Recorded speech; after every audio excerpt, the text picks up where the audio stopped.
প্রতি সেকেন্ডে রাজপথ কাঁপাবো ইনশাআল্লাহ। আমরা আন্দোলন করে বড় হয়েছি, আমরা 17 বছর আন্দোলন করেছি, কারো পিছপা হতে হয় নাই। আমরা জীবন উৎসর্গ করতে জানি দেশের জন্য, জনগণের জন্য। আর আমরা তো মোবাইল ব্যবসায়ী, আমার ভাইয়ের জন্য কে আমরা উৎসর্গ করতে পারবো না? ইনশাআল্লাহ পারবো। আপনারা সজাগ থাকেন, লং মার্চ হবে, রাজপথ দখল হবে। এই বাংলাদেশের যারা স্টেক হোল্ডার আছে তাদেরকে হুঁশিয়ারি দিয়ে বলতে চাই, আগামী কয়েকদিনের মধ্যে যদি আপনারা কোনো ব্যবস্থা না নেন তাইলে আপনাদেরকে চরম মূল্য দিতে হবে ইনশাআল্লাহ।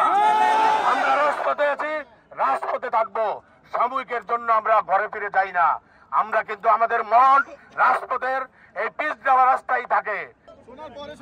একই সঙ্গে আমরা বাংলাদেশের সরকারের প্রতি সম্মানের সাথে স্পষ্টভাবে জানাতে চাই, আমাদের আন্দোলন কোনো বিশৃঙ্খলা সৃষ্টির জন্য নয়।